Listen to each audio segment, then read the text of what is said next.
Lionel Scaloni আর্জেন্টিনার অক্টোবরে যে ভেনেজুয়েলা এবং বলিভিয়ার সাথে ওয়ার্ল্ড কাপ 2026 কোয়ালিফায়ারের ম্যাচগুলো রয়েছে সেটাকে সামনে রেখে 27 জনের একটা স্কোয়াড ঘোষণা করেছেন। একটা লম্বা সময়ের পর দলের ক্যাপ্টেন লিওনেল মেসি রিটার্ন করেছেন, যিনি কোপা আমেরিকা 2024 ফাইনালটা খেলার পর জুলাইয়ে আর ন্যাশনাল টিমের সাথে ছিলেন না।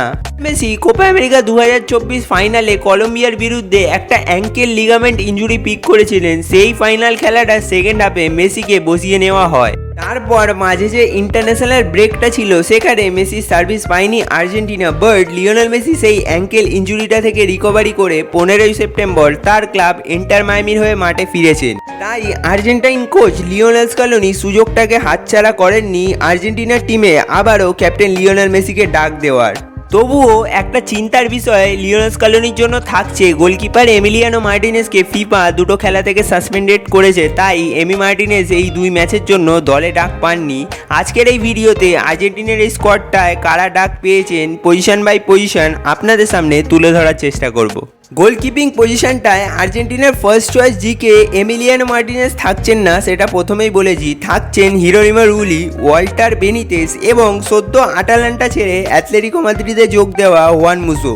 রাইট ব্যাক পজিশনটায় আবারও বরাবরের মতো গনজালো মন্টিয়েল এবং নাউহেল মলিনা থাকছেন। ডিফেন্ডার্স হিসাবে থাকছেন Cristian Romero, Leonardo Balerdi, German Pezzella, Nicolas Otamendi এবং লিসান্ড্রো মার্টিনেজ। লেফট ব্যাক পজিশনটায় লিওনেল স্কালোনি এখনও মার্কোস আকুইনা এবং নিকোলাস টেলিয়ালফিকোর সার্ভিসটাই পাবেন।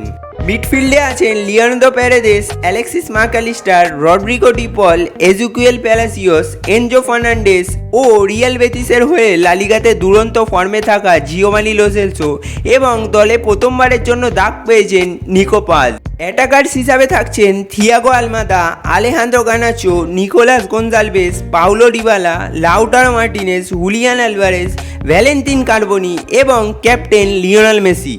মোটামুটি দলে যে লিওনেল স্কালোনি অনেক পরিবর্তন করেছেন সেটা বলার কোনো জায়গা নেই। সবচেয়ে পজিটিভ দিকটা হলো লিওনেল মেসি ফিরত এসেছেন এবং ক্রোমোর হয়ে দারুণ ফর্মে থাকা নিকো পাজ প্রথমবারের জন্য সুযোগ পেয়েছেন, বাট একটা নেগেটিভ দিক হলো এমিলিয়ানো মার্টিনেজের না থাকা। আর্জেন্টিনা এখন ওয়ার্ল্ড কাপ 2026 কোয়ালিফায়ার্সের টপ স্পটে আছে 18 পয়েন্ট নিয়ে। এই দুটো ম্যাচে পজিটিভ রেজাল্ট বার করে এনে স্কালোনি অবশ্যই টপ স্পটটা ধরে রাখতে চাইবে।